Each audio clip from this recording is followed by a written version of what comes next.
Hello. Yeah, that's your name. Squirrels got me. Big Jim. Yeah. Really, really, really, really cold and fun. Cold and fun. Cold and fun. That's good that you think that of it, because that's what deer hunting typically is cold and fun.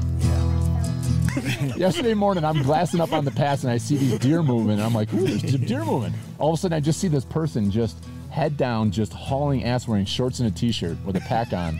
And I'm like, is that Tard? My dad always talks about floating through the woods like the autumn breeze. So Robert's when you're the 275 pounds, I don't know how you do that, but the Freightliner, it's just like a creeper. You're just kind of up in the corner watching what's going on down there. Yeah, you know, he's like, he's up there slapping it, pissing all over everything. Is it warm yet?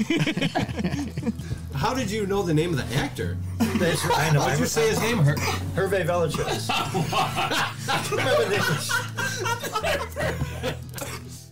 You know what pert near means.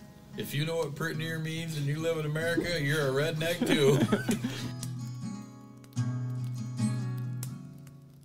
Welcome to the Log Talk Podcast, brought to you by Pert Near Outdoors. It's that time of year.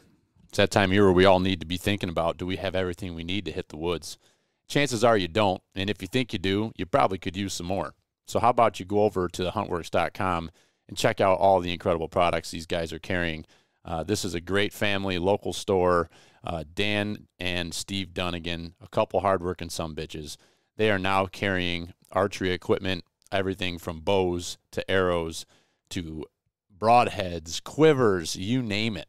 So on top of all the great tree stands and box blinds that they're carrying, they're now a full-on archery dealer, and really recommend that you check these guys out for your next big purchase. Head over to thehuntworks.com to see what they've got for sale, or if you're local in the Rochester area, head on over to their store in East Rochester on Dispatch Drive and check them out.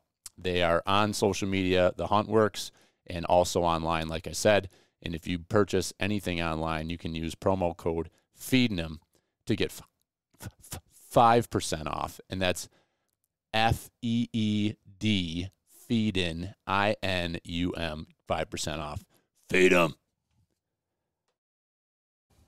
All right. Hi, folks. We are live. Episode, 202, I think, from the Pert Near Outdoors podcast. And this podcast should be titled 3 Retired Dudes Drinking Beer in the Middle of the Week on the Cabin Porch, because that's what we got here. So I'm joined with Big Al. Many of you have been asking for a return performance, having Big Al Mack on here as a guest. And Al is with me today, and his good friend Mike Quinlan, which I like to refer to as our modern-day houndsman. So we're going to have a conversation with Mike about his background and his passion for the dogs. And but before we do that, I just want to thank everybody for coming to Windy Brew on April 21st. That was a Sunday or a Saturday? Sunday, I think. And we had a great turnout. Had a great time. That day is really about our community and friends and having everybody together and having a lot of shed antlers there and getting to see some of that is just a bonus. So we threw that together, not completely last minute, but, as of January 15th, we weren't doing it, and as of February 15th, we were. So we pulled it off. It was a great time. We enjoyed it. I hope all of you did as well. We had a really nice turnout. Al, you were there, and your son David and your grandsons were there, and so we had a nice turnout. It was really good. We had a few sheds we brought ourselves. The boys found. Yeah, the boys found them, and I think I hurt their feelings when they left. I said, "See you later, losers," because they didn't win anything. Cameron did not look happy. Oh, no. David said he don't like to be a loser. I'm like, "Oops, I'm sorry. Hurt his feelings for you. Headed home." Well, that's a shame to hurt his feelings. That's what you'll learn and grow from that, right? Oh yeah, exactly. Be tough. So you got to toughen them up. But really, that was a great time, and I wanted to thank specifically the Huntworks for assisting us with that and sponsoring that, really, with some gifts and prizes. I also wanted to give a shout out to the Rome Hunt Company and Brad Sisson over there in Caledonia. If you haven't stopped in there, please do so. He's got a beautiful shop, and he was very generous and provided us a super gift pack. It was really very unique. So that was a nice gift. And also, I wanted to give a shout out to, I don't know his first name. I'm assuming his last name's Kissel, but there's Kissel's Lures. I've never met the guy, but apparently he knows Billy, and he walked in with an armful of stuff. So the Kissel deer urine lure, he had some targets, bunch of stuff. So thank you for coming and supporting us. And then my brother Tim has a buddy that built that deadhead rack. I don't know if you saw that. Yes. Very nice. Tyler, I'm sorry, I don't know your last name. And you've cut up deer with us and everything. I've never know you. I just know you as Tyler. But Tyler made a rack for us to raffle off. It was basically an old steel, like agricultural wheel or wagon wheel, but it was a heavy old wheel. And, you know, he took a ladder stand that he was retiring. It was old and rotted, and he cut the legs off on one side, on every other. And then he like put that together and welded it together. So that was actually an old ladder stand. And then with the arms that came out, right, were the rungs of a ladder stand. Then he had a plasma cutter, cut out the shape of a deer's skull, and he had that welded with holes in there. So anyways, you could run wires through that and have it to display your Euro mounts or deadheads. And so very cool piece of art. And thank you, Tyler, for bringing that. Also wanted to give a shout out to Sergey Swanson, who came up from Chestnut Hill Whitetails. Sergey and his wife and his granddaughter were there to support our event. And anybody that wants to learn more about Sergey and what he's got going on down there in Bradford, PA with Chestnut Whitetails, you can listen to, I think it was episode 199, somewhere thereabouts, live from the Central New York show. Or no, it was the Buffalo show, the Hamburg show. Where I had him on as a guest. So he still has openings for the 2024 deer season in PA. Give a shout if you're interested. He'd love to have you come down and check out his outfit. He is a new outfitter trying to establish his clientele. And, you know, a lot of times once you do, if you offer a good experience, those same people come back year after year. So give a shout if you'd like to try it. Maybe you've never done it or maybe you've done it before and you just want to change of pace. Look up Chestnut Hill Outdoors. You can find them on Facebook and on the internet on their webpage, Bradford, PA. The other thing I wanted to mention was I was invited as a guest to attend the Livingston County Federation of Sportsmen's Clubs. And I went ahead. I actually met a guy at the Shed Fest, and he invited me to go. And it was this past Monday at the, I don't know if it's a Canisius Gun Club, which is in Lakeville. So I went there. It was very interesting. Met some great people. Actually met one of my neighbors that I didn't know prior. He was like, we got talking, and he's like, I live right behind you. I'm on Rolling Plains. So he's like the secretary of this group, but he's in the Lima Gun Club. And I did not realize, but apparently like the gun clubs all have a representative that sit on the federation. And then the sportsmen's clubs, they have representatives that go to the state level, and then they work with a state conservation on legislation and bills and kind of governing the shooting sports, et cetera. So I appreciate those guys having me as a guest, and who knows, maybe I'll be a member now. They're like, you coming next month? So I'm like, yeah, sure. But they talked about some of the legislative things. The most difficult thing we talked about there was, so they welcomed, I was the only guest, so they welcomed me as a guest, and they said, so tell us about Pert Near Outdoors. What is this Pert Near Outdoors? I'm like, that's a good question. We're not a business, and if we are, we've done nothing but lose money. And so Mike's taking a step off here for a minute. So the, I had to tell him that I really, we're a community, And I said, we're just like, we do the podcast. We support conservation. We support, recruitment and retention and reactivation of hunters. We do some mentoring. We raise money, I think I mentioned, for the NDA. But really, we have relationships and friendships that we build, guys that have common interests. So, but that was, it was odd that, they asked that question, and I didn't like, he's like, have the right answer right out the bat. No. And he was there like, is no answer. He's like, are you a 501c3 nonprofit? I'm like, we're definitely nonprofit. I go, my son says we're a net loss organization. I can vie for that, but I said, no, it's really pretty informal. We do the podcast and then we sponsor some events, and really that's the best way to describe it. It's a community that promotes and supports outdoor lifestyles and activities. So that was interesting little activity for me, and just wanted to hit on that and thank Rob for. He was actually a friend of Jimmy's. Used to work with Jimmy, and for the invite, I really did enjoy that and learned quite a bit there. So, and while we're talking about it, on June 3rd is their next meeting, and this lady by the name of Andrea Bailey, who's currently Livingston County Court Clerk, but she is running for Assemblywoman Marjorie Burns' position as Marjorie is stepping down. So she is coming, doing like a meet and greet with Sportsmen. So everybody's invited. I told them we'd put it out on our podcast and we'd post it on Instagram. But certainly Marge Burns has been a great supporter of our lifestyle and our passions in shooting sports, and I believe that this gal will be as well. But we'll find that out on the 3rd. And so join us at the Lakeville location, Stonehill Road, 5883 Stonehill Road in Lakeville, Kenesha Sportsman's Club, 7 p.m. on June 3rd. So I plan to be there, and it'd be nice to get to meet her. So the other thing I thought was really interesting, I don't know if you guys pay attention to this, but a big piece of what these guys do, this Livingston County Federation, is working to support and promote high school shooting teams. And I didn't realize how many shooting teams there were nowadays in the schools, in high schools. Yeah, more. But they went around and they added them all, because 2 of these teams shoot at Kenesha's Sportsman's Club. Avon Central School and I believe Livonia, they said it was.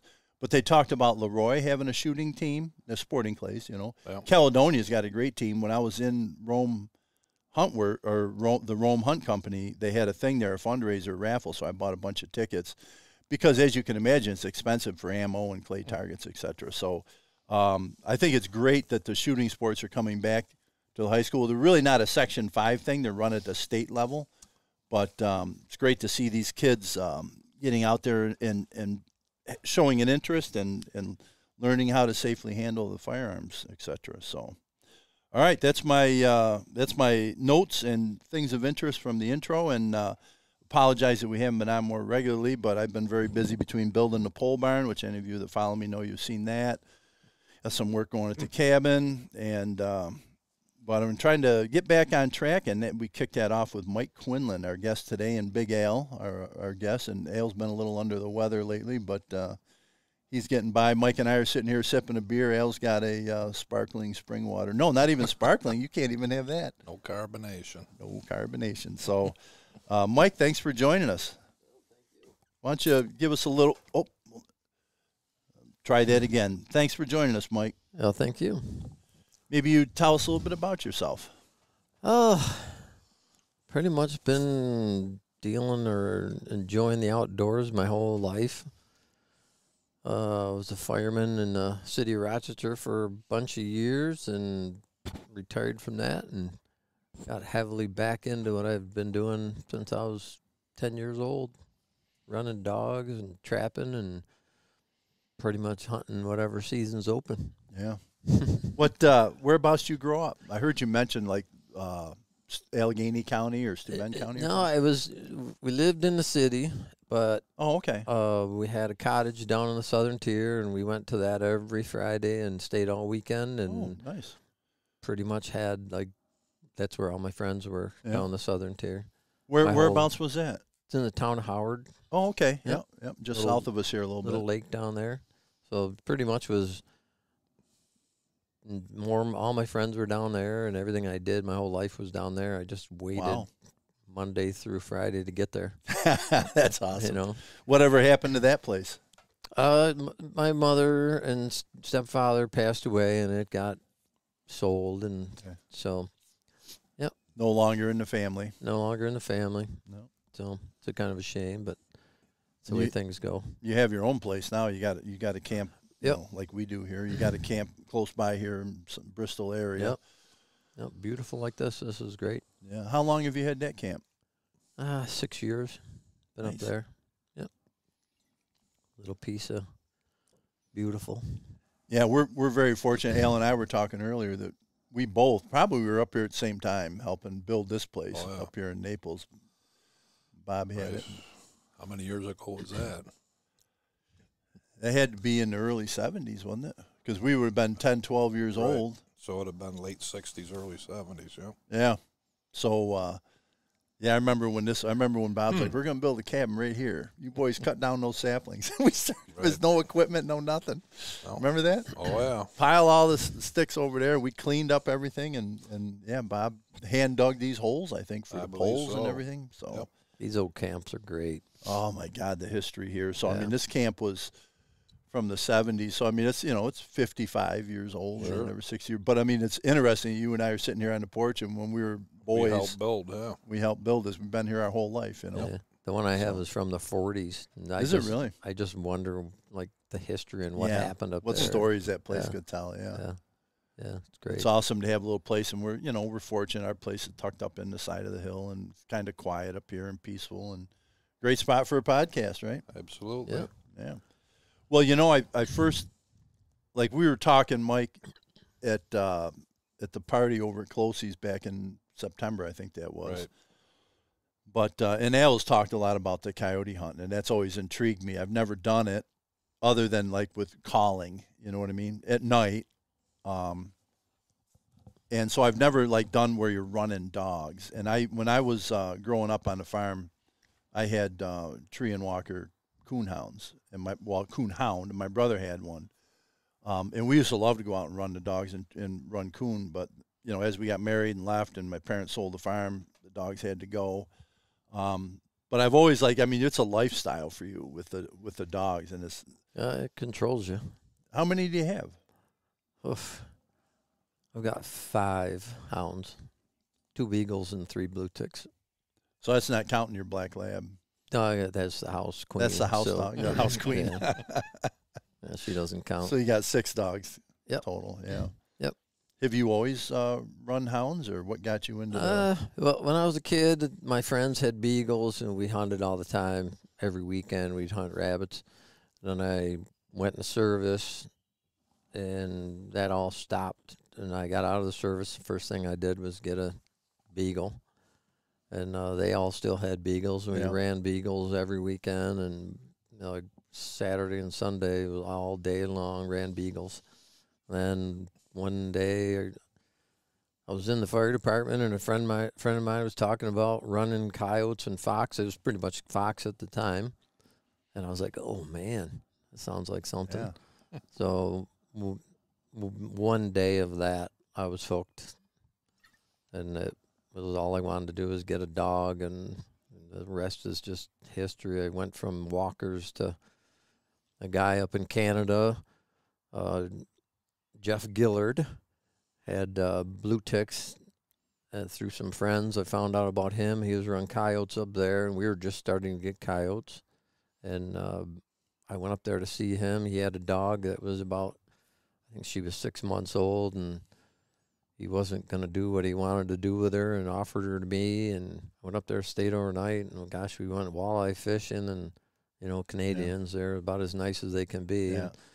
And brought her home, and that was the start of the blue ticks, and nice. Never turned back. How long ago was that?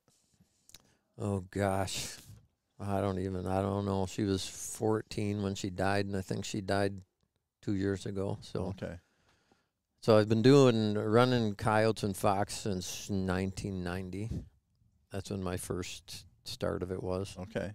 Ran with a bunch of guys for a while with the walkers, and then got away from that and finally ended up with a bunch of different guys and my own dogs, and Al was one of them, and Al's father was first, and then his brother, and then Al, and so now we got like 7, 8 guys, mostly 2 or 3 during the week, and then the gang hunt on Saturday, and so that's. Did you start out with Johnny Bean? With Johnny Bean, Yep. He had quite a crew back in the day. It was like there wasn't a lot of people around doing it. Still isn't, right? Yeah. But Johnny was, if you went out that way around O'Neill Road or Doran Road or Clay Street, you'd see the trucks out and the guys knew they were working the hounds and everything. So in those days, it was just fox. Was it? Yeah. And you'd never see a coyote. And when you'd Right. see a coyote, it was like, holy cow. Yeah. And what's going on? Now we got a coyote going, but now it's, I don't think, I mean, in those days I have pictures of probably 40 fox furs hanging and maybe 2 coyotes.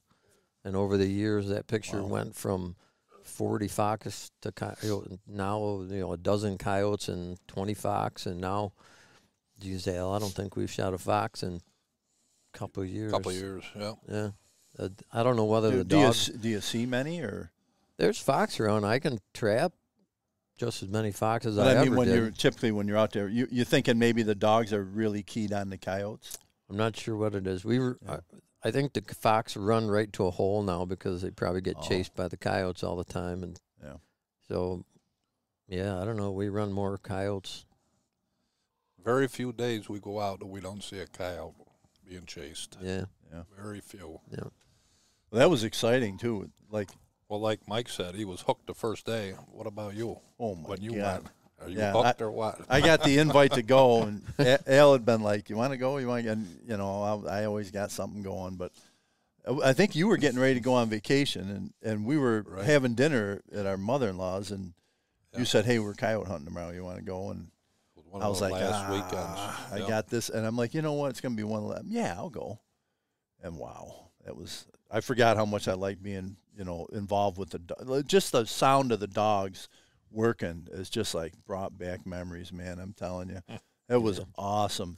And I'll never forget, I was nervous as hell until I killed that coyote. Because I never met Mike's dog. I never seen his dogs. They were in the and I'm like, Jesus, what if it looks like a coyote? And he goes running by. I'm like, don't shoot nothing with an antenna, because the only thing Mike told me. What are the the 2 rules, Al? You only gave me one. You said good morning, and you said, I'm going to tell you I got one rule: don't shoot my dog. My first start, when I started hunting, I got 2 rules: don't shoot me. More importantly, don't shoot my dog. More importantly. Yep. So I'm standing there going, Jesus Christ, what if they're close together? If the dog's right on his ass, I ain't shooting. I don't want to risk hurting his dog. Hardly know the guy. Because like I tell people when they say, what am I going to, how far away from the dogs are they going to be? And I just tell people, I said, the dog can be 3 feet behind it, walking along, or it can be a half a mile ahead of it. Just because the dogs are barking doesn't mean that's where the coyote is, but it could be right there in front of the dogs just walking, or it could be running like a shot. We got lucky. I got lucky on that one. Well, we had like 5 coyotes in that block. They were in that block there, and Mike was you and me and Cody set up on I don't know if it's a power line or a gas line or what. Gas line. We set up on this gas line. And you were a ways away, but I could see you. Right. You could see me. And he was as far as. And you hear the dog start barking. Yeah. And so we're like, he's coming our way. We're both ready, right? All of a sudden, we see the dog go through, and he keeps right up. I'm like, son of a bitch, and coyote must have gone through ahead of him. We never even saw it, neither one of us. No. But Mike said, she's running alone that day. What was that dog's name, Dixie or? Smokey. Smokey, yeah. That's the female? Yes. Yeah. So Smokey was running alone that day because the other dog just didn't want to do it, right? The old. She's old. Yeah. And Mike had said when we all left, we were spread out over an area, but Mike said if you hear him getting into it, if you hear the dog and the coyote getting into it, get over there, run in there, holler, scream, scare the coyote off, right? That dog, when she went through and started headed back, I kept smelling coyotes when I was posted up on that corner of that swamp. Oh. And the dogs would be barking. I'm like, I smell them. They're coming, right? And then they'd hook around. They'd loop around. I'm like, son of a biscuit. They can't see or smell me. Maybe they're seeing me or something. But when Smokey went running back that way, all they think of was she's going to get on the other side of that swamp, and we have all moved to the north, I guess it would have been. I'm like, she's going to be in there alone, number one. And number 2, that coyote's going to take her around that west side of the swamp and loop around and come back the east side right where I was standing. I know it is. So I ran back there, and I stood in the same spot. Son of a bitch, if I didn't hear the dog coming down through there. And then here's this coyote running. Dog nowhere in sight. I mean, it was probably 5-8 minutes ahead of the dog because I shot it, and it piled. And then I waited. I called you or something. Right. And then, but anyways, then the dog came. And That's one thing I'm like, well, I should ask that question. Like, how's the dog after, if I'm standing here, I don't know the dog. Dog's never met me. I've never met her. I'm like, I know when these guys tracking, they have tracking dogs for deer. They don't want you patting them. You stay the freak away from that dog. After he finds a deer and they pull the dog off and it's your deer, they ain't happy. So I'm like, well, whatever, we'll see. I brought a lead rope with me and clipped her on, talked to her. I started on her ass, and I'm like, yeah, you're a good girl, you know, and see if she'd turn around and nip me, and she didn't. So but the dog ended up, you know, and then I'm like, do I let the dog, like, you know, chomp on the coyote a little, or? So I was full of questions. There's things you don't know when you don't, you know what I mean? Especially you got somebody else's dog, and like if that coyote was laying there and spun around and bit the dog or something. So many things can happen. You can't cover it all. I can't you got to learn some of it, right? Yeah, I can't like tell you in the morning like this. I mean, stuff happens every year that I don't expect and have never seen. Right. You know, an old guy, he's not old. He's a Maine guide that I know, and he told me one day, I was telling him a story about, you know, my two dogs getting into a ditch with a coyote, and it was an ugly, you know, it was a battle. Me, the dogs, the coyote, it was a battle. And he said, you know, when you let those dogs go, at some time you might be at war. And when he said it, I was like, you know what? I have been, and you're right. Sometimes it's just like a big giant rabbit hunt. But then sometimes it can get goes a little western. It can go tough. Crazy. Yeah, and you better be ready for it. Yeah, there's like that morning. I mean, you gave me the one rule, and then all the other guys are like, "No, wait a minute. We have 2 rules." When we started on, you had 2 rules. You only give him 1. Well, the don't shoot the dog is the most important. Yeah. You can shoot me if you want. So I'm probably going to shoot back. But if you had said to me, "Do you have any questions?" I'd have said, "No." And then, but after I shot the coyote, I had a lot of questions. Like, you know, as far as like handling the dog stuff, you know. But you know, I had dogs and stuff, so I kind of know. I know how to handle dogs. But so it all worked out fine. But it was funny. All the things that go through is like, geez, that dog's gonna get here. Do I get between them? Is the dog gonna be pissed when I try and hook it up or what? But it was fun. It was like, oh my God. You know, for all the times I've killed, I think, a couple coyotes. One with my bow. I was sitting in the stand and I heard this noise. I thought it was a deer. I got my bow ready and a coyote ran by. It's like 30 yards away on this deer trail. So I hung my bow back up. All of a sudden I hear the noise again. I'm like, that's the same noise that just come through. That's a coyote.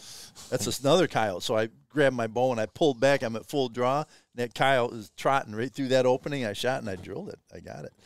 But you don't, you know, I don't really get to shoot them and to be like all the barking and guys like I just saw 2 cross the. I'm like, holy shit, this is just that action.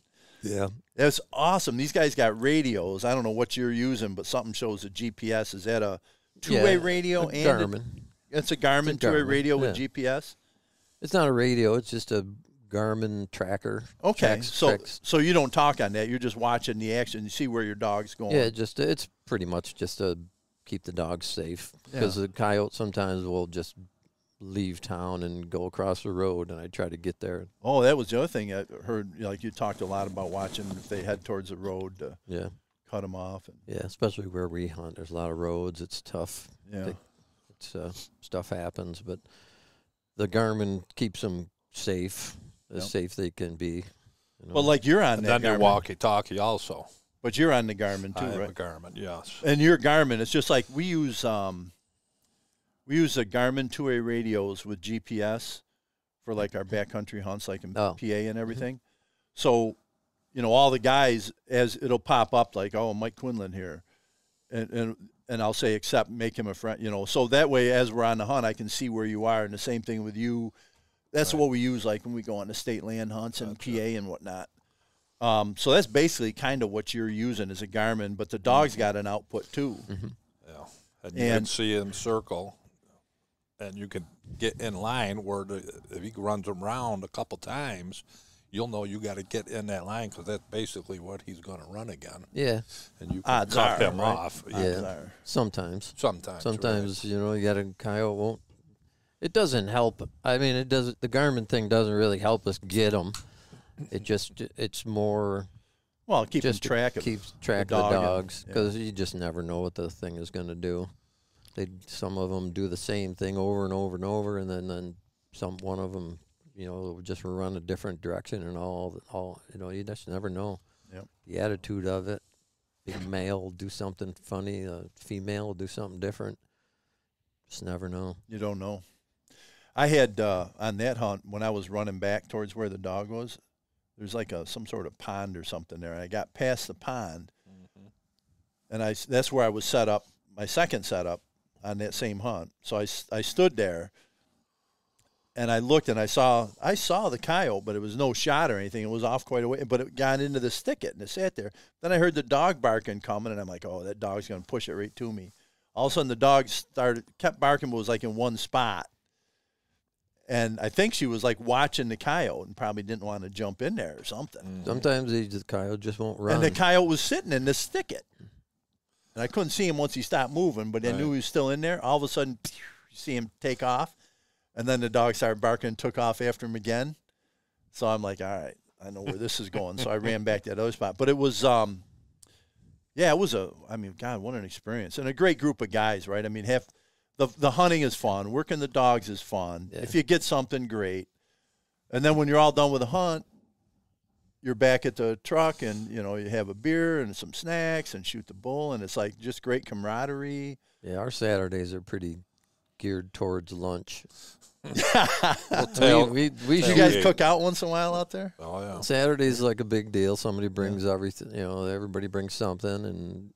But, we're serious, and the dog thing is serious, but it's like once we get to be like 1 o'clock or something, we're pretty much ready to go to the truck. Yeah, get some lunch. Yeah. Yep. If we get one on Saturday, we're done. You never know. It depends on my attitude, too. I might sometimes a little more wound up than other times. Well, that particular day was a good day. You didn't have a lot like that probably this past year. I mean, with the snow we had, it was beautiful snow. Yeah, it was mating season, so that's why all those coyotes were there. And man, there was a lot in there. It was a little iffy just throwing one dog on top of 5 of them. But I could tell. I could hear it in your voice that you were a little uncomfortable with that, Yeah, my other dog had a little injury, so we couldn't go get him. Dude.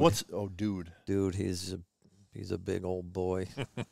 So you had Dude, you got the 3 dogs. You got Dude, and then Dixie you got and Smokey. Dixie was the one that just didn't want to go that day. She's older, right? She's 14, and she's kind of got old. Yeah. She doesn't really know. Oh, you had that dog. I met up with you in the woods. We were moving north, and you had a dog with you.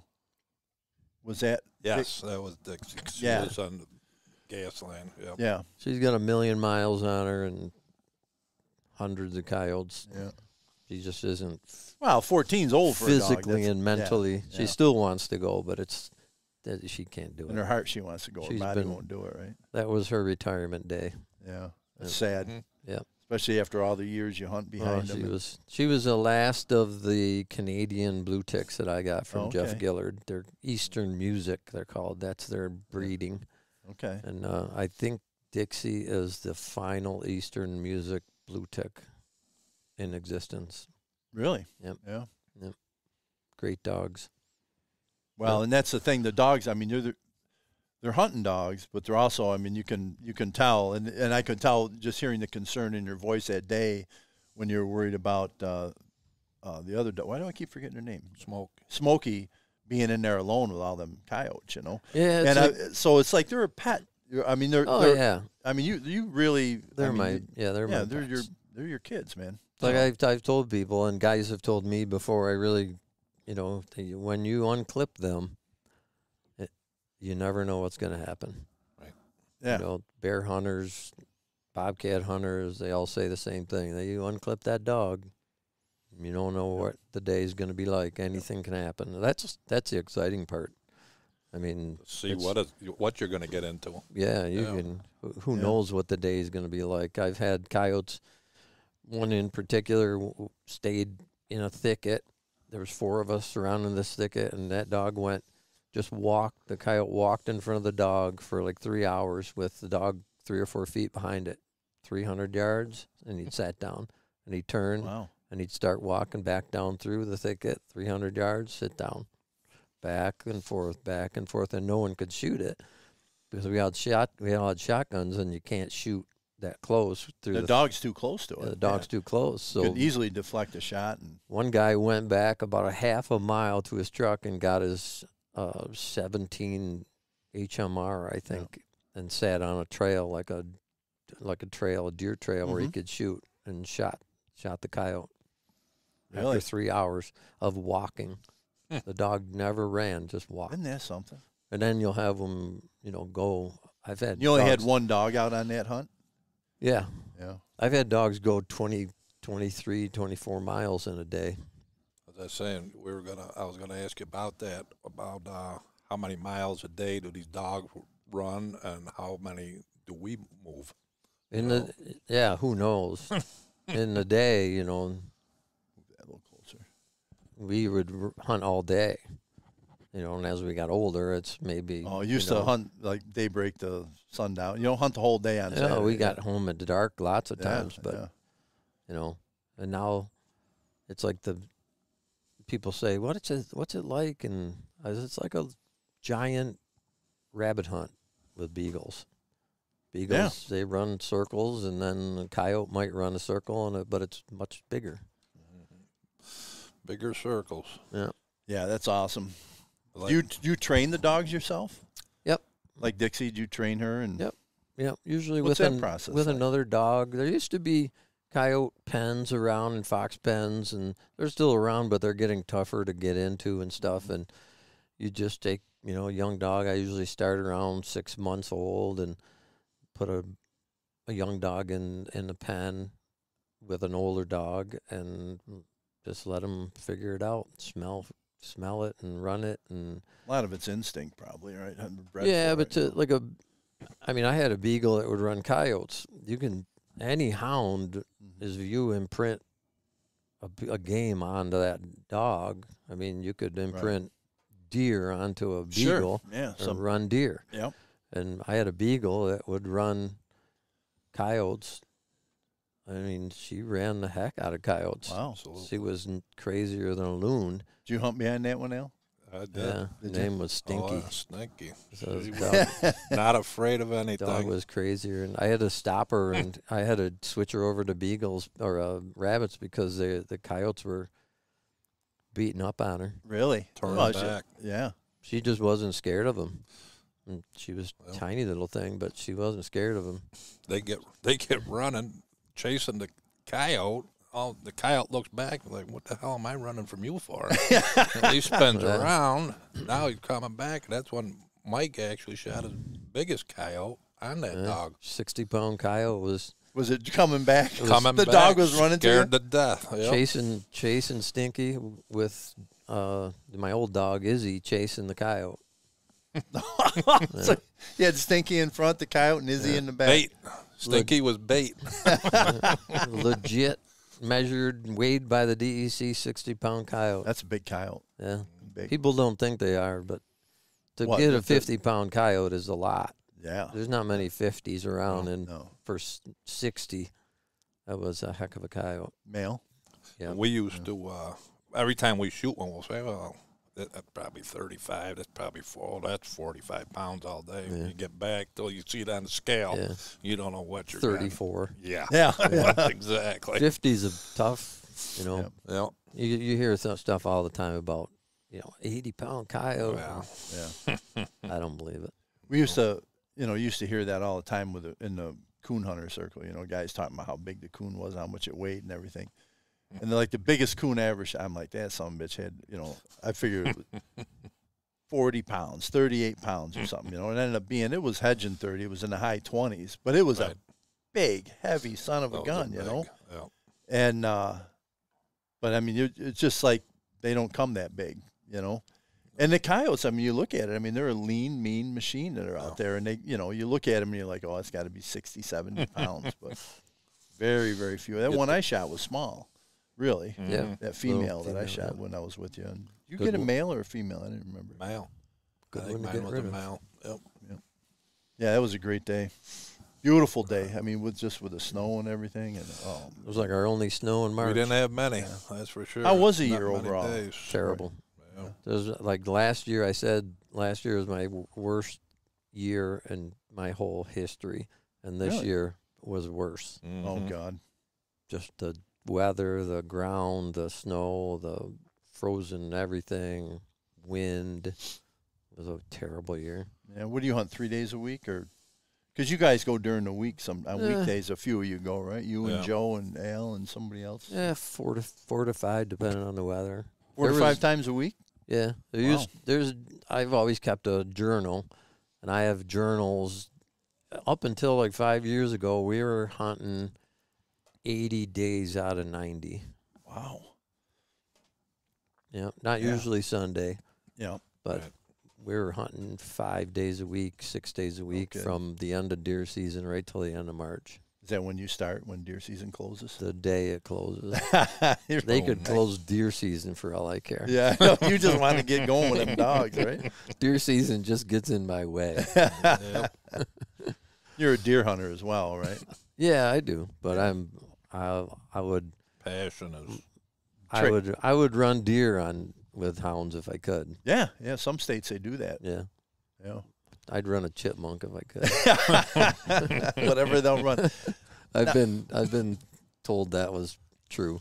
Now, what do you like? What do you get in a year for coyotes? How many would you like? The last 2 have been bad, right? But yeah, pretty bad. Or do you not rank your year by I don't your harvest? I used to, and then I was, what am I doing of this number thing? I know guys that like hit 100 and it's a big deal. I got to do this, I got to do that. And it's just like, I'm so happy to see the dogs run and do well. That's my whole thing. I don't really care. I mean, I like to get the coyote, but if the dog does well, that's all I care about. Yeah. When we don't get it, it's usually one of the guy's fault. It's not the dog's fault. Yeah. And we hear about it. It's never the dog's fault. You do. Just tell Joe call you on the radio and give you a look for it. I was told by a guy in Canada one time, you say, if you ever find a houndsman that's always like happy about the outcome or isn't going to give someone a hard time over making a mistake, that costs the dog, when the dog has worked hard all day and you miss or you do something stupid, then you've got a bad houndsman. Yeah. Because it's passion. It's passion. Like, killing it is part of the outcome. Correct. But, the longer you run it, the more you want it. But and then when it gets away, if you will, at the hands of someone else, there's some ball busting going to happen. Oh, there, yeah. right? Yeah. We do that with pheasant. We go every year. We go up pheasant hunting at F&B, Upland Birds, of friends of ours, and we, I used to have a dog, but now we just run their dogs, and I guess we've always run their dogs, but mine used to run a little bit. But it's very interesting that you got to step off again. I'll be right here. All right. So Fred or Bill, whoever's hunting with us, but those guys, I'm telling, we put up a bird last year. They put up a bird. Bill did. And his dog, and that bird will go up, and I think I missed it. My son missed it. My nephew missed it. Holy right across. Shit. Oh, Fred lit into us. And it's so funny because it's like, what the hell are you getting? And that's part of the fun of the pheasant hunt. Is I mean, obviously there's pressure to get the shot and get it right. But when you miss, oh, my God, you're going to suffer the wrath of them houndsmen. Those guys do not like that. Especially bird dog guys. Oh. Worst missing that bird is the dog doesn't get a retrieve. It's not right. You don't get to finish the process. The dog will find the bird, flush it for you, and then the bird flies off into the sunset. Dog gives you a dirty look. Yeah. Yep, not good. Yeah. No, they're but yeah,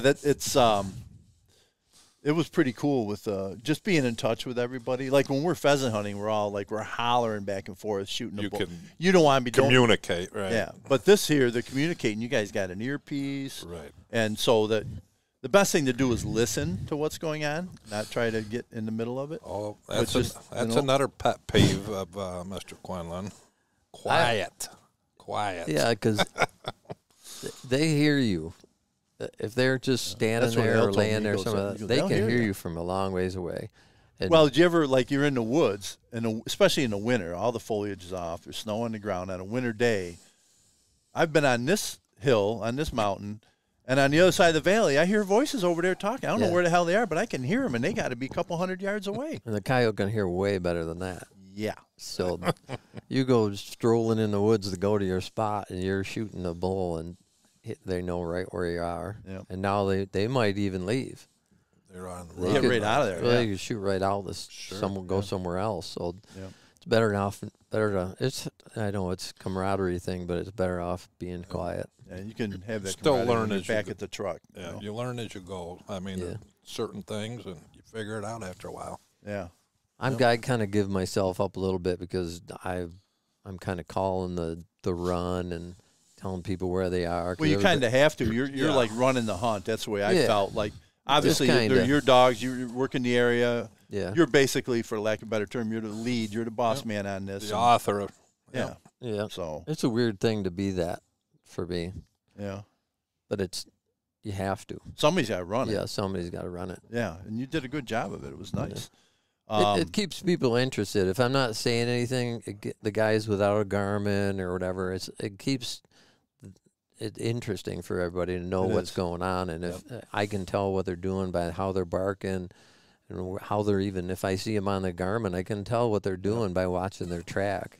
I can tell he's got something going over there. Cold track. Even before they're barking, I can tell. Yeah. So for them to be probably on their phone, texting their wife or something, and all of a sudden I say, heads up, there's something going to happen, because everybody, it's weird. We've had a lot of guys, haven't we, Al, over the years that haven't liked it.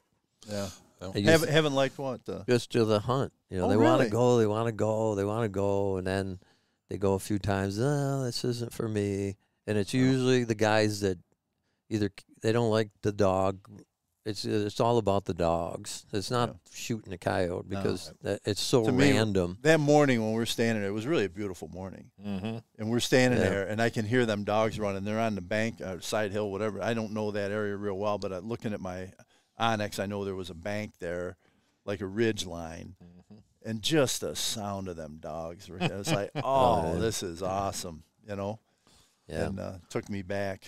I'm getting back into the Beagles now, and it's I was at a trial the other day, do a little trialing with the Beagles, not real seriously, but I have 2 Beagles, and when you get like 8 of them going down through just screaming, there's nothing like it for a guy that likes to run dogs. Right. And I've run. Yeah. I've had bird dogs. My little brother had springers, trialed springers, and all sorts of coon dogs and all that stuff. I've hunted everything with dogs. Yeah. You gotta love the dog thing. The dog part of it doesn't do anything for you. Then you're just out, just shooting. Yeah. Right. Yeah. That's what it's really about. Like for me, that was like just listening to them dogs working and then hearing you calling the hunt. I'm like, this is so freaking cool, Yeah. And there was, I noticed, and I'd like to get it. So you've got the coyote, the hounds you run coyotes with, fox coyotes. Then you got their Beagles you're running bunnies with, right? Yeah. And bunny season's closing. A week or 2 ago, I see you had something on social media, and like the dogs come tearing out and they're running, and just that bawling that they have, it's like, oh my God, that's like music, But are you? Obviously, you're out working the dogs, and that's something you can do. I take it. You can't do it on the outside, but you can do it at a rabbit club, a penned-in area. Okay, so you're not like in your backyard, cutting them loose and working the bunnies. Yeah, it's against the law now. Okay, because of baby bunnies and that's what I was wondering. Yeah. So, is there a season where you can do that and not do it? That's over with. I think I don't know exactly. It might be April or something. Okay, but you got to stop. Mm-hmm. So when you're in a beagle club, you can go and run in a beagle, a rabbit pen. Is that a fenced-in pen area, like a couple acres or something? 50, 80 acres. Oh, really? Yeah. Wow, big area. So, they can get big runs going. Now, where was that? In Mumford. Okay. Private club? Pioneer Beagle Club. Okay. Yeah, it's a public. Do you belong there? Yeah. You can be a member of it. Wow. Yeah. So I go there. That's kind of like what I do after the big coyote season's over, rabbit season's over, I can still run them over there and train them. And I have a pup now that's being trained by her mother, and gives you something to do a couple mornings a week. So do you have a third beagle? No. So the pup that's being trained is your second one? Second one. Okay. Yep. Wow. Yep. So, and now tell me about what was it you called that you ran? It's like a test or a competition? Oh, a trial. Trials. There's trials for coon dogs and coyote dogs and everything, bird dogs, but they have, I trial beagles once in a while, not terribly seriously, but now I have this pup that's 11 months old, Teeter, and she's from the Yellowstone Teeter. And that's my favorite character. Namesake. Oh, is that where you come up with a name? Yeah. Yeah, I love that character. Yeah. Do I look like a effing Teeter to you? A Peter? So that's what made the name. Oh, my God. So they have derby trials for pups, and I just throw her in with the derby trials and let her run it out. And yeah, see what it's happens. fun to watch. Yeah. Yeah. And you do that same place over in Mumford? Oh, there's beagle clubs everywhere. You wouldn't believe how many beagle clubs. I did not know that. People do not understand how many beagle people there are. Yeah. Thousands. Wow. My neighbor's got 3 of them. I don't think he hunts any of them. They're just pets. Oh, yeah? Yeah, and it's the young fellow lives right across the road. But I was like, watching your video with the dogs running and barking, and it's like, if there was one dog that I wouldn't mind getting, that'd be one. Beagle, take him out and run some rabbits with him. I had one in the house. God. She wasn't much of a hunter, but man, she was a great pet. Yeah. Well, that's what these are. My neighbors got pets, but the running the rabbits is fun, and it's the same type of thing, right? Where you got the dogs are on the track and you're just listening to them work and everything, And that's what I used to like with the coon hunting. Did you have coon hounds there growing up? No, we never had coon hound. I used to go with my uncle, a friend of his, and Dick. We would pack them out. Yeah. We were the you were the mules. Yep. Me and Chico. Yep. Yeah. So you got to get out there, and I mean that's pretty cool. Yeah, we you hear used to them shoot them in that. Then you could hear them treeing, barking tree, yeah. and Yep. It's fun. It's the all night long thing that turned me off. Oh my God! There was times we wouldn't get back till 3 in the morning. He'd leave his coat. Dick would. He'd leave his coat on the side of the road where he parked the truck. And you talk about the coyotes morning, messing up a dog. We had my brother Mike had we had brother sister dogs that came out of Sandusky, Ohio.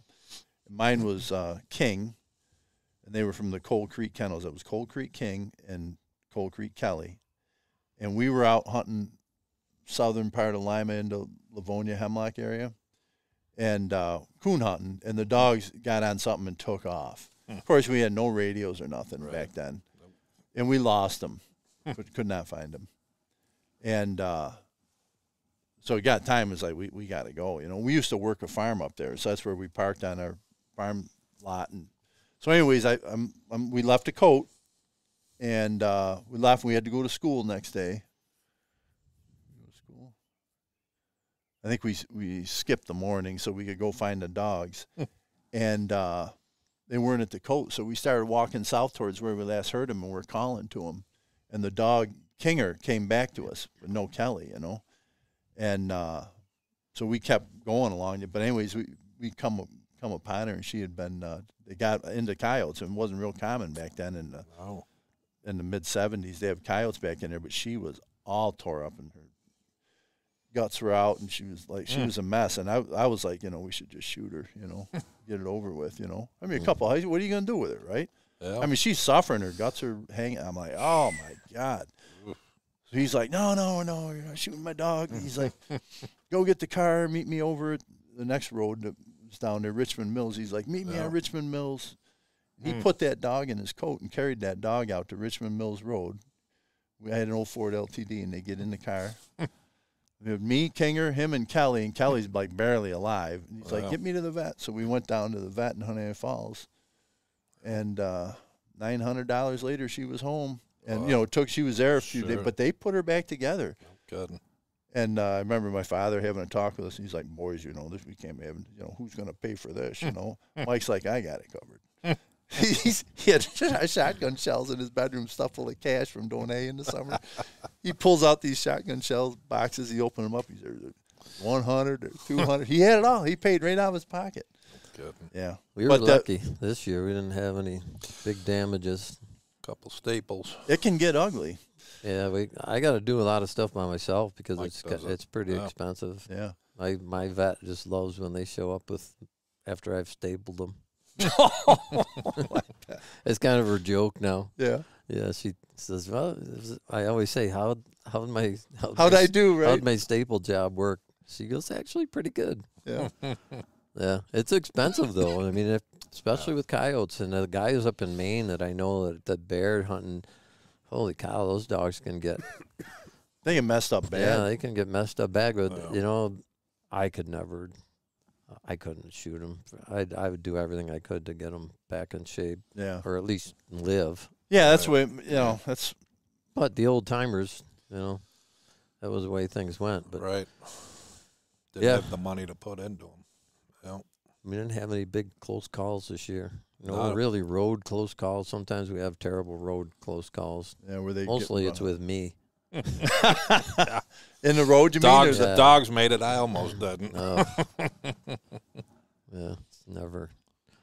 But well, where'd you pick up the skills to do the putting them back together work, stitching them? I know the dog that got hurt this year, you did some stitching and some stapling, I think. I can't stitch, but okay. The staple that you got stapler, you can do anything. You just disinfect and boom, staple them. Yeah. Yeah, clean it up and staple it up, and usually have some leftover antibiotics somewhere. And yeah, you hear from other guys. I talk to a lot of guys in Maine because those like the bobcat hunters and the bear hunters. We think we're tough. They're patching all the time. Yeah, they're much tougher animal. The bears and the bobcats can do a lot of damage. But so can a coyote. But man, you can start getting a dog batted around by a bear or something. They use a lot of old time. Yeah, 2.5-inch claws on them. They're sharp as a razor.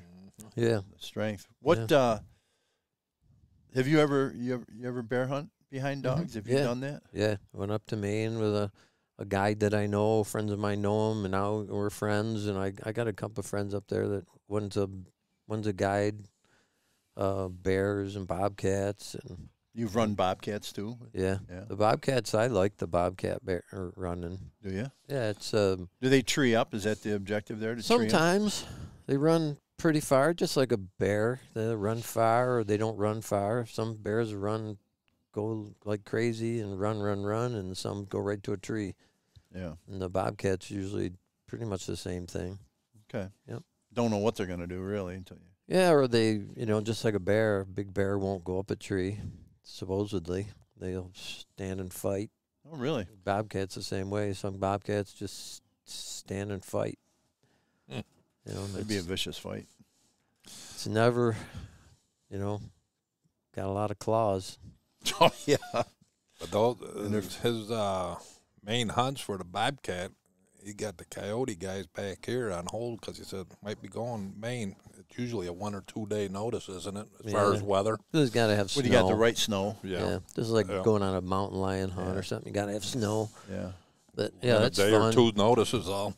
Yeah, a buddy of ours, he's been on the podcast. He shot Frank and Beans and Angelo, and he's done. I don't know if he made it on the lion hunt this year, but he was working on it. He was going to New Mexico this year, but like 2 years ago, he was the same thing. He'd be like on call.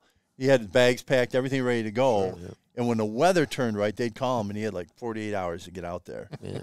And he did it, and he got one. It was quite an experience. But, yeah, it's weird. Like, you don't plan to hunt. The weather plans it. Right. You get a phone call, says it's time, and boom, you go. In Maine, I was supposed to go this year. Couldn't go because Maine never got the weather? They'd get snow, and then it'd be gone really fast, so I never got to go. Well, they want to see the tracks. That's what they drive the roads, try and cut a track. Yeah, you don't want to run lion hunting. You don't want to run a kitten. Waste your time running a small cat. Gotcha. And, it's just better for everything. Yeah. Even coyote hunt is better in the snow. Absolutely. Yep.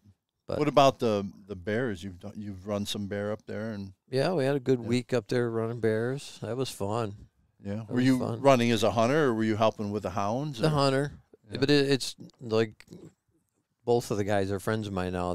They love it when a houndsman comes up because it's just not some guy with a gun that wants to shoot a bear. It's like you're helping, and gosh, we were cleaning kennels and feeding dogs and walking dogs through the woods and grabbing dogs, and they love that. Yeah, it's like having an extra hand along. Yeah, the Not guy, just a client, you're a helper. we had a cat going a couple years ago, and we were on snowmobiles, and he had to go back and get another dog because we had run the first two dogs to, there Run 'em was ragged. 18 inches of snow on the ground, so Oh, the dogs God. were beat. So he was going back like 20 minutes on a snowmobile and left me there with one dog, and he comes back. And I'm thinking, it's like 15 minutes. So I started packing up the snowmobile, threw the dog in the dog box, got all ready, and he just hopped on the snowmobile and off we went. And we were having dinner. He goes, "That's like, I thought we were going to have like 10 minutes of work to do." Yeah, and you had it all done. And I when you had got it all there. done. Yeah, He that's goes, awesome. "You can come up anytime you want." And it's different. Yeah, It's knowing yeah. with a guy that can come up and knows what to expect. Right. It's What an to do. adventure, man. It was probably one of the greatest hunts I've ever been on. It was. For the bobcat. Yeah, I just told him. I said, I don't care if I get one. I just want an adventure. And yeah. that guy, his name's Bill Gillespie, and I can't remember what his outfitting is, but you look up Bill Gillespie, that guy will put you on an adventure. Really? And he guides trapping, fishing, bobcats, bears, Does it all, huh? all. And it was a hell of a time. It was Nice. my kind of.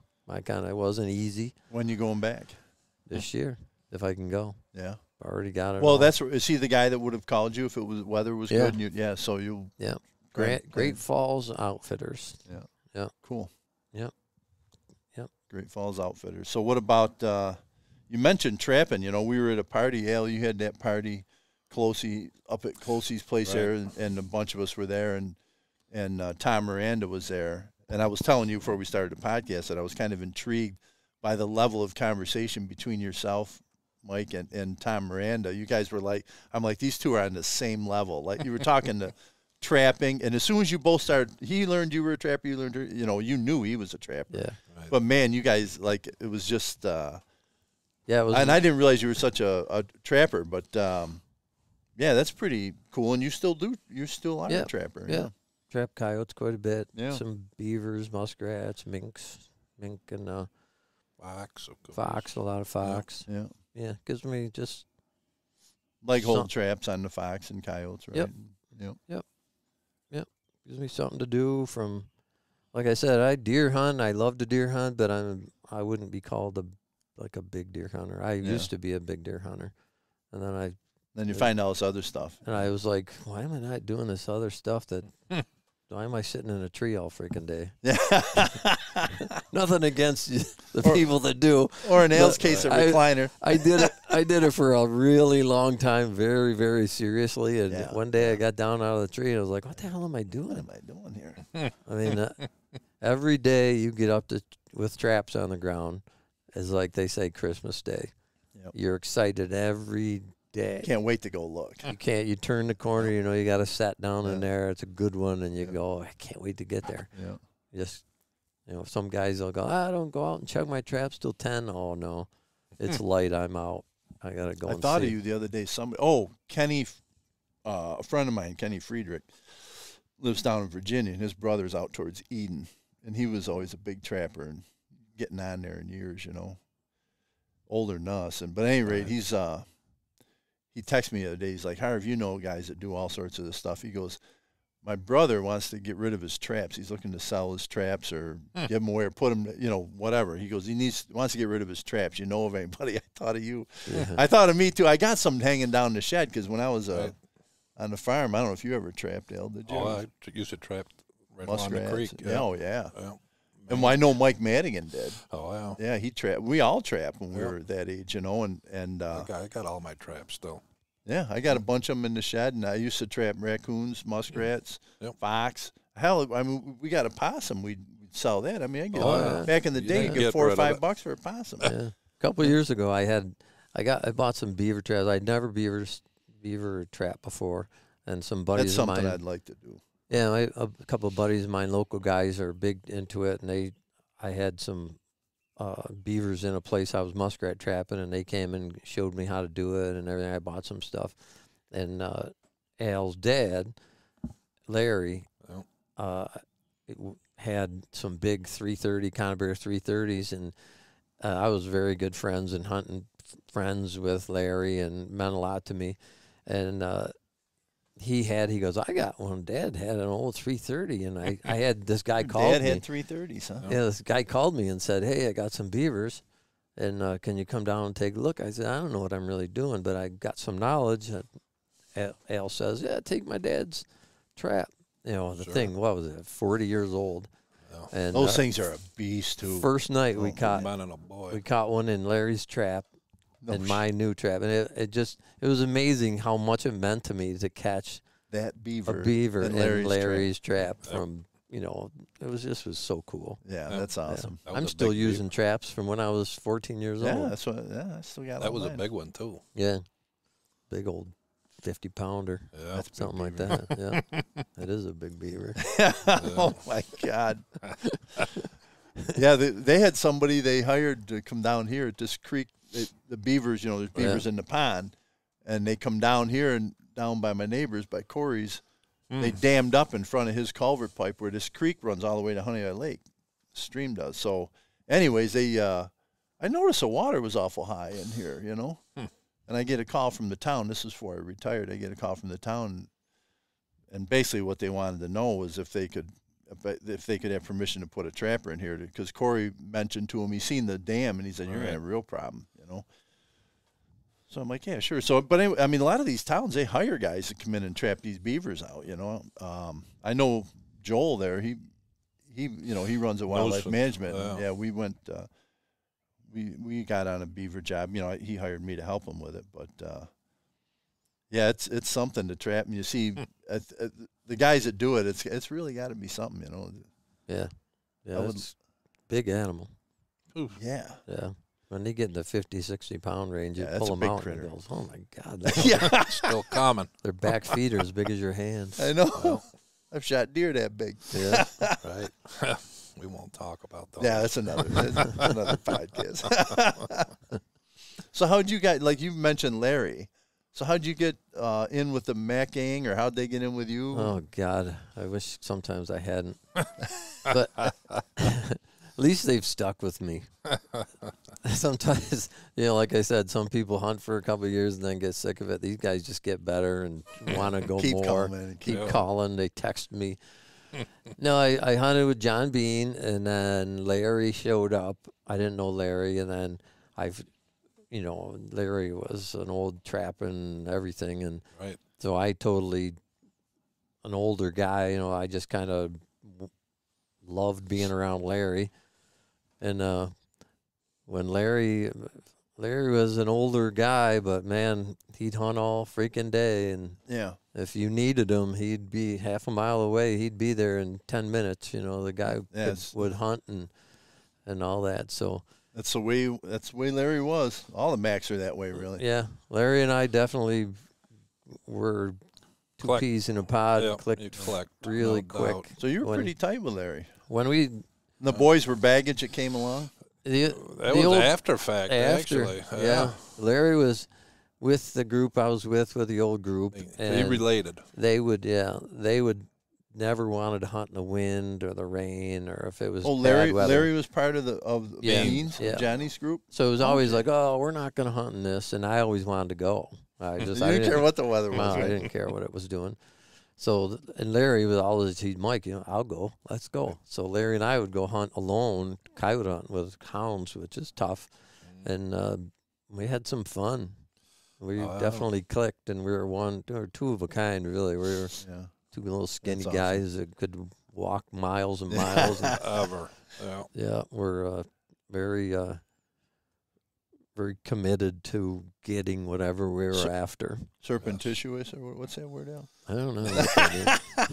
I wouldn't know if you said it again. I don't know. Very committed. Larry very definitely dedicated. was. But if we were running a coyote, it was like Larry was as committed to getting it as I was, as like whatever it took, and we'd go all day. Did you have dogs then? Yeah, I'd have my own. You had your own, okay. Yep. I think I had probably walkers at that time, and got rid of them until got the good dogs. Yep. Yeah, your dogs are good. Well, They're thanks. good. Yeah. It takes a lot, all just breeding and time, and it's just very enjoyable. It's amazing when you get them to that point where the dog just knows what to do. Yeah. You know what I mean? Yeah. And you kind of like just follow the lead of the dog, you know? You're just sitting back and watching. Yeah. I even said it last year. I had a dog named Izzy. It was my first blue tick from Canada, and we'd go in this one woods, and Izzy would know to go down into that thick spot where she'd been 100 times. Yeah. And now I have a couple of dogs that are 4 and 5 years old, and they're just getting to that point where in this certain woods or that certain woods, they kind of know where they want to go check. I don't have to go walk them down in there. Or Izzy would just go. Yeah. Excuse me. That's and, nice. So, mine are getting to that point now, but sometimes they're a pain in the ass, and, like all hounds. Yeah. Mind of their own. Yeah, they don't want, some places we can't get down in there if I can't walk them in there or something. It's always, it's fun that there's nothing like that. I don't know. There's something going on with a dog and you. Yeah. And when it's going on, it's like being in a zone. Right. Yep. If you've ever been in a zone, and we all probably have, whether it's deer hunting or car racing or whatever. I car raced for a while. Yeah. And I can remember one time in a race, I just got in this zone, and they couldn't touch me. Yeah. And Couldn't do nothing wrong. It just I couldn't made everything's clicking. Yeah. And the same thing. You see that with a dog. You can get in a zone with a dog, and it's nothing like it, man. I'll go home, I won't sleep half the night. I'll be wound up, just waiting. Or if I remember a couple of years ago, 4 or 5 years ago, my friend who passed away, I went in the woods. There was like 2 feet of snow on the ground, and you can't hunt. You just can't walk. Yeah, you can't move around. I mean, if you can get a coyote going, they won't run very far, and it'll be a nice close chase and everything. But you can't cover any ground in that snow without snowshoes on. So I went in the woods by myself and with Smokey, and she's not a real aggressive dog, but she's a good dog. But this big coyote was turning on her and turned on her over and over and over. She'd come back to me and then go back off and run it a little bit, and then he'd turn on her, and I could tell he was running her off.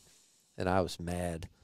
And I called my buddy Greg, and I said, I know he's still in that woods. He's going to be there all night long. And I said, we're going to get Dude. We're going back with Dude tomorrow. Yeah, and Dude ain't going to turn around and run. Right? And we made a plan and trudged through there. And, gosh, it was about 6 hours running them around and around, stopping and going. And we ended up getting them. And it was probably... I don't know. It's like, watching your kid hit a home run. It's like one of them things that you can't replicate. Yeah. Get 1 or 2 of them. It makes your whole year. Right. Yeah. That Dude didn't run back. Yeah. Dude's dumb, but tough. Tougher like than they hell. say, if you're going to be dumb, you better be tough. Yeah. How long you been doing it, Dale? I'd say probably 4 years. I'm thinking 4 years. That's it? I think so. You probably had to wait till you quit coaching college basketball. That's about when it was, basically. Because, I mean, that's when Dad was hunting with Mike, and I'd hear the stories. Well, did you get one today? Did you shoot one? No, but we ran, and Mike ended up shooting it out by the road and something, whatever. But I knew I wanted to do it. It was just a matter of getting the time to do it. Because when you were coaching, I mean, that's like during coyote season, you were busy constantly. Practice, games, traveling. On top of 40 hours. Yeah, on top of your regular work. Yeah. That's the thing. It's not It's not. It's a team. You gotta be committed. Yeah. It's a team effort. Yeah. I don't care if I ever shot another one. Right. But getting it's a team thing. Yeah, it doesn't matter. It's like I don't care who gets it. Right. You know, when you got it, you were like the new guy and it was great. You know, Yeah. it was like, wow, we got 2, and you ended up getting one, which is a big deal. Yep. And that it's like, but it's the accomplishment of the team. Right. Yeah. I mean, it doesn't is, matter. Like you say, it don't matter who shoots it. It's a team as long effort. as somebody. We tell each other. I always tell, if you're gonna move, tell somebody, Yep. because they don't want to get near somebody else. Because man, we're shooting number 4 buck. Yeah. It's like a bunch of 22 shells, bullets going through the woods, and you can't have somebody within 100 yards of you. So you got to tell, if you move here or you move there, tell somebody. Yep. And so you're all adjusting. All right, he's running over here, he's running over there, and I'll say, can someone get over here? You know, go over there, and it's all got to be like. It's all orchestrated, really. Right. Yeah, I ask a lot of questions, like somebody sees it, or I ask a ton of questions because I need to. I'm Figuring it out. I'm Yeah. formulating a plan. Like, you need that input. Right. do you have tracks over there? Did you see it? Which way is it running? Was it running? Was it, you know, all sorts of stuff. I'm thinking about. It's unbelievable. Your mind's stuff. going 90 miles an hour. I'm when you're in thinking the about chase. wind. Yeah. I'm thinking about like, is it warming up? Because like during the day, if it warms way up, the scent conditions go bad. And it's just amazing for a dumb guy like me to be thinking about like multitasking mentally. It's amazing. Sometimes I go, God, I can't. No wonder I'm so freaking tired. At the end mentally, of the it's not only physical but mental. Right. Yeah, it's a great. I love the team part of it. No, but I also and it's also like you said, that the challenge part of trying to orchestrate it, figure it out, know what's happening, move people. That's all part of it, right? That's part of the fun, is the strategy of it, you know. And I've gone and done it alone a couple times, quite a few times. I shot probably 10 by myself, and there's guys that I know that run coyote hounds and say, "You're nuts, you're crazy for one thing, and I can't believe you actually got him by yourself." Because I could see where you would have to have quite an undertaking to do it alone. But there's something about doing it alone is a big deal, too. Oh, absolutely. And you can't even imagine. Yeah. Just you and the dog figuring it out. Yeah, I got into one of them battles a few years ago, and Al's brother had to come and get me. Oh, yeah? Yeah. It was another 2 feet of snow on the ground, running around. The coyote wouldn't run. He was baying up, and I was sneaking in, crawling on my hands and knees through honeysuckle with a pistol in my hand, getting within 10 yards of a coyote and a dog 2 feet ahead, with nose to nose with each other. Sure. It was like a 7-hour ordeal, around and around and around. Wow. And the coyote would break, go 100 yards. Now I'd have to go downwind and come back around, crawl through I was soaking wet. Would you have to call Chico to come get you when you were done? Well, I was having weird knee problems at the time, and at the end of it, I was like, man, I don't know if I'm not walking him back, right? I can't get back to the truck. I got to go to the closest road, and his brother came and got me, but we got it, and you know, it was I can't even like verbalize the ending. It was it was pretty crazy, the end of it, but we got him, and it was what a great hunt. Yeah, it was unbelievable. Yeah, it was. That's cool. Yeah. Well, that's the other thing I was going to say. For as many coyotes as we see when we're hunting, how many days do you go without seeing a coyote? I mean, just the average person probably doesn't even know coyotes exist around here. Oh, yeah. Because you don't see them during the day or anything like that. Right. But there isn't, like I said earlier, there isn't a day that we don't go out hardly that we aren't chasing coyotes. Yeah. That's how many there are. Yeah, you're on them constantly. And we're chasing them in the same woods. Yeah. A lot of the times, different days, same woods, and there are many, many coyotes around. Well, it's fun to check in with you, too. Like, I'd always check in, like, Saturday night or Sunday. How'd it go yesterday? What'd you see? What'd you do? Right. You know? Absolutely. Yeah. So it was fun to tag along this year. I really appreciated the invite. And now that you've done it, you're going to appreciate those little stories and Facebook posts and stuff like that. all the more. Yeah. Yeah, that's awesome. Yeah, you know, I tell you, the best thing that has started to happen is people telling us how much we make a difference in their turkey populations and their deer populations and rabbit population. And I've gotten 2 of those so far this year. And I've got off the phone and gone, wow, that makes me feel really good that somebody says, you know, you guys, you mean a lot to us. You know, they consider it like you're talking property owners. Yeah. That you're on, Yeah, how much they appreciate the effort and, you know, and what they're seeing. You know, is resulting from that. Yeah, big farmer over there we hunt a lot on. He says my turkey, you know, population's never been so big. Got a good flock now. Right. And he says it's all because of you guys. Yeah. You know, whether it is keeping those coyotes in check. Yeah. Right. Sure. Look at the damage. Sometimes I look down at a big coyote and I go, what damage is that thing going to do tonight? Yeah. Would it have done tonight? Right. You know, what was and that over the thing? next couple of weeks or whatever. Or fawn season. Fawning season. Yeah, and that thing, you know, some big 50-pounder, you know, and then, you know, Got to eat. They got to eat. Yeah. Yeah. Maybe not every day, but pretty close. Yeah. They got to eat. Yeah. It's good to be that's appreciated because there's a lot of people that I think hound hunters get a bad rap, and mostly because we're sometimes our own worst enemies. Yeah, that happens a lot, I think. Yeah. Not a lot with hound hunters, but with hunters in general. Sometimes, you know, the way we portray ourselves certainly has implications to how we're perceived, you know. Mm-hmm. And I got to believe, like, some of the people whose property that you hunt, you get permission on for coyotes.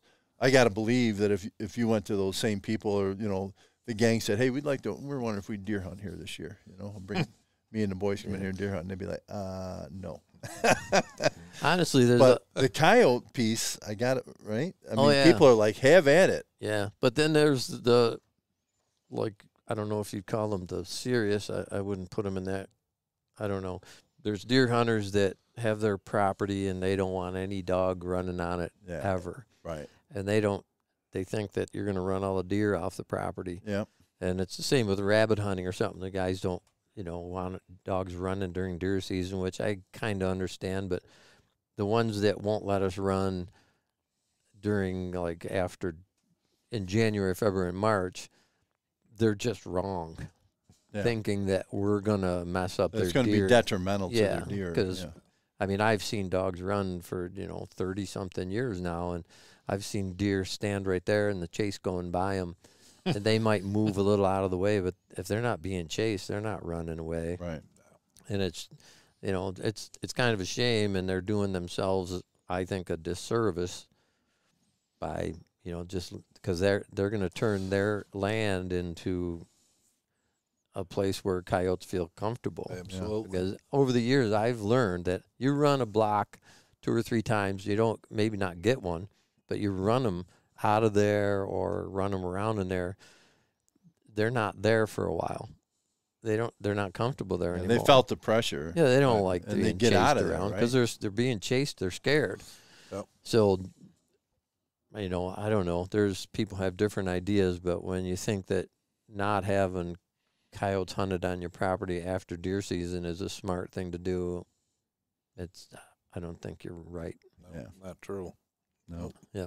I mean, how many times have I told you after deer season and after we've been in the same woods that we count 30 and 40 deer coming out of the same woods. Yeah. Yeah, you were telling me that.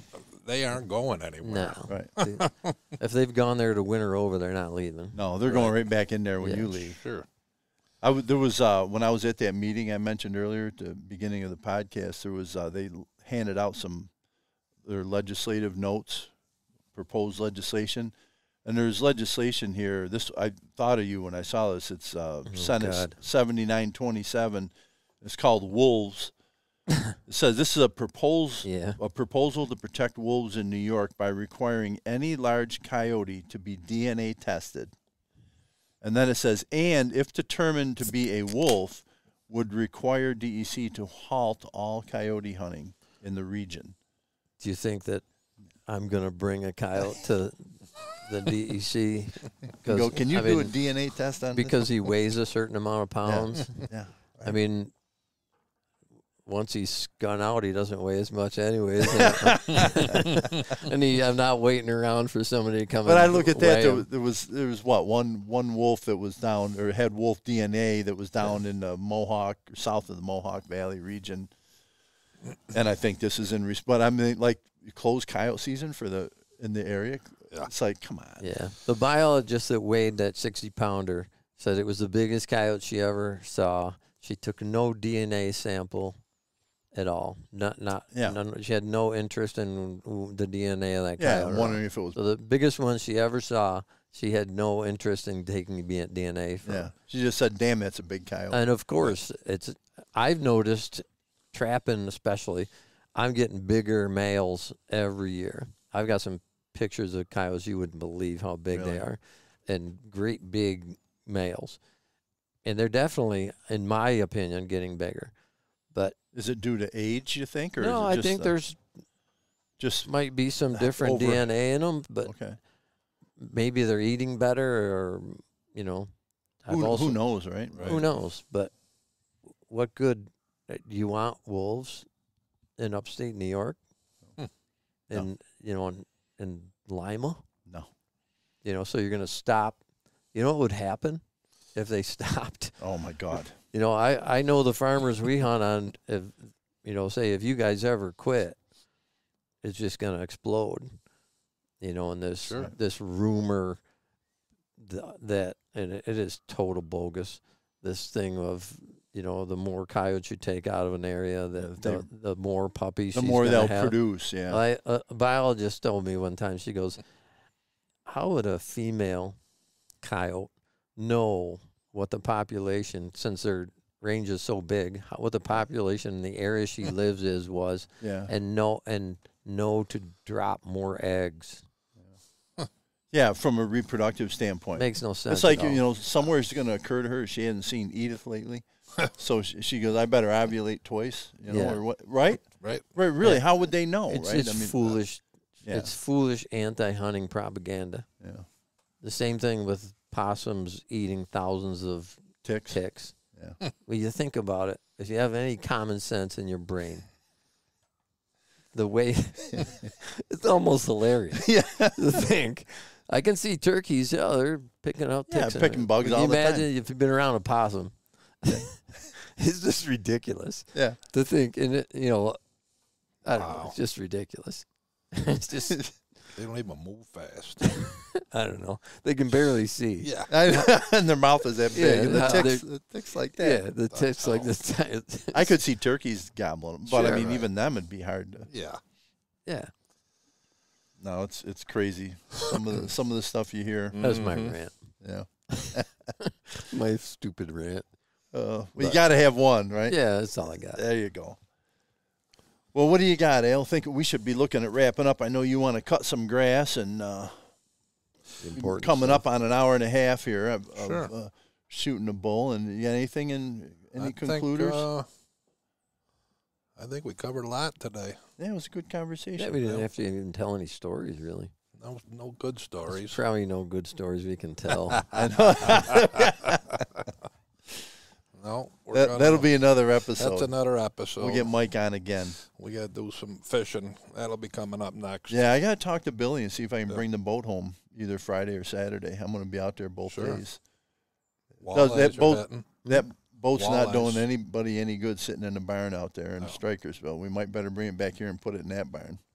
Yeah, we get Mike to go with us. You a fisherman, Mike? I just got my boat back out of the storage. Yeah. Oh, did you? Yeah. I fish in hemlock a lot. Oh, nice. Yeah. Trout, bass. Anything where there's no bass people. Fishing. Oh my God. Stay away from the people at all costs. Right. My brother and I used to have a boat, a 15-foot tri-hull cobia, and we had a little motor on there. It's probably bigger than what was supposed to be on hemlock, but we 9.9 knocked the stickers off, and I think it was a 12 or 15. But my God, we had some nice fishing out there. That water was so nice. Yeah. You know, it's beautiful fishing on hemlock. Never go swimming. No, you can't get it. It's drinking water. Oh, you know? Yeah, it's against fish the law. are pooping in there, but we can't swim in there. No. You can eat them though. Yep. Well, Yep. No, that was nice here. We did cover a lot. I appreciate you being on with us, and I'm glad your health situation. You had a beautiful vacation, your first big trip since both you and Martha retired. And what were you halfway, 10 days into it or something? Yep, I'm down to Boca Raton. Right in the middle, right at the end of coyote season. You believe that? I know. Who does that? Who does You that? couldn't wait another week, Al? He did. He totally left me hanging. Yeah. Just like that. Boom. Gone. Yeah. Al's like, hey, Mike, I got to go to Boca Raton. I understood, though. But So- then again, I hated him for it. Then he ends up in a hospital down there. Yeah. And they're See what happens? They're See? chasing cardiac issues. If he had stayed with us, Been right there. stay in the woods. Can't get It's hurt a secret to life. That's right. Yeah, you won't be wanting any calamari and what were you having? Shrimp? Fried mushrooms. Fried mushrooms and Yep. calamari, and you Fried wonder why you got sick. Jesus. Set it off. Set it off. And the rest is history. So, long Yep. story short. Oh, you know what I did? I said the wrong. It's Grand Falls Outfitters. Oh, okay, for up in Grand Maine. Falls, yep. Yep, Grand Falls Little Outfitters. shout out to Bill Gillespie. Yeah. Good man. You'll be up there next year, hopefully. This coming year. Chasing this coming year. December. Yeah. Hopefully. So now you're on the mend though. You gotta drain tube in there for another 4 weeks, 5 Yep. weeks, and then Gallbladder removal and on the mend. then good to go. Yep. So Back that's at good. it. Yeah, back at it, and you're doing well considering you got the tube in there. You've been doing everything from spraying your lawn to mowing and. Good thing it's summer. Right. Oh my God. You got to have surgeries and stuff in the summer. Get that out of the way in the summer. So can't do it coyote during- hunting, if you were yeah, laid up for jeez. something, we'd have to would've been drive you bad. somewhere and Oh, drop yeah. you off. When his dad was older and he couldn't get around as much, he used to come out and he'd be in the truck and he'd sit on a hedgerow or something in the truck, and we always talk about that. Larry would show up, but he was still at it, you know, sitting watching. Even if he couldn't get out and do it, he'd sit in the truck or. And he made this. Was it liver pate? Oh yeah. And you'd be really? some days like Venison. you'd be in the woods. I could not even be in the truck for hours and hours, never get anything to eat, and I'd come out of the woods all wet or something, and Larry'd stick his hand out the window with that liver pate out of what were those On a cracker. rectangle crackers? You Oh, know, the club. yeah, club crackers, and and it's like the stuff is not great. But when you come out of the woods, It and was you haven't pretty had good, anything, wasn't it was pretty damn good, that liver pate. Oh my God. Absolutely.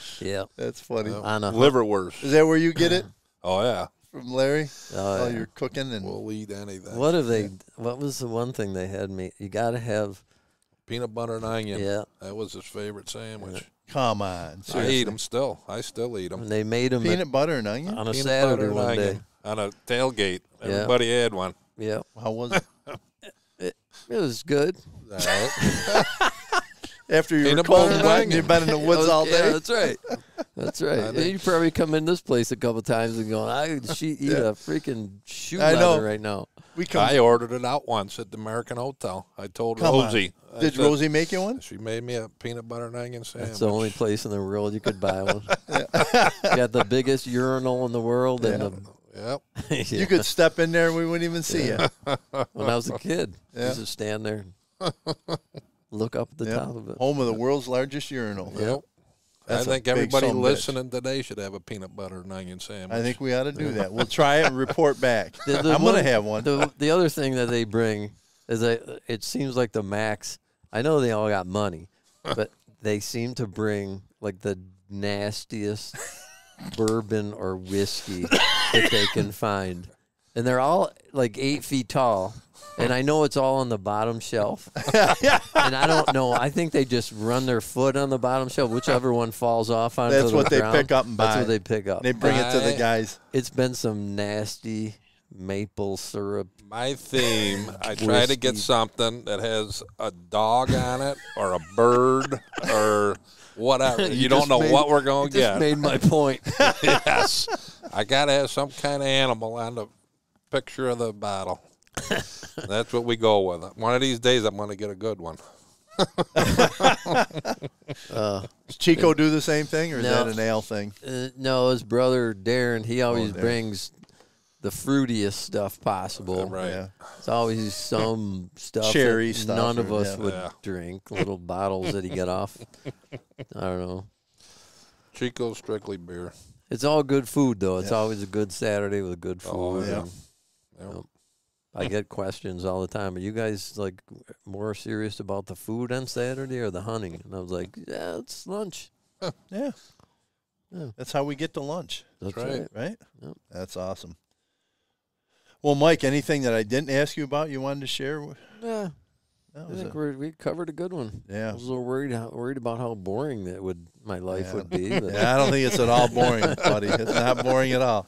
So, the funny thing was you were up here yesterday. I saw him when he walked up to me. I go, 2 days in a row you've been up here.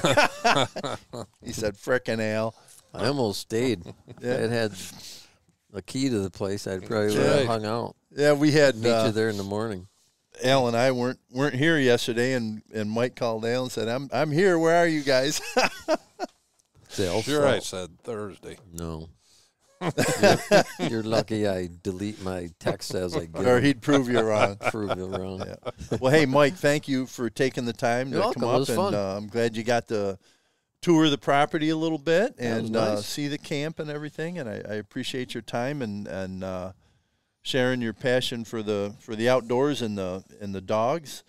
I think that again, I told you before we started that one of the things that was really interesting to me wanting to have you on our podcast was the interact, like a houndsman. We haven't had many people on that run, and you're just not a beagle guy or a hound dog. You do both, and obviously love your dogs, and I love your little clips you put on when I get to hear the dogs. It's like music to my ears when I hear them beagles running around.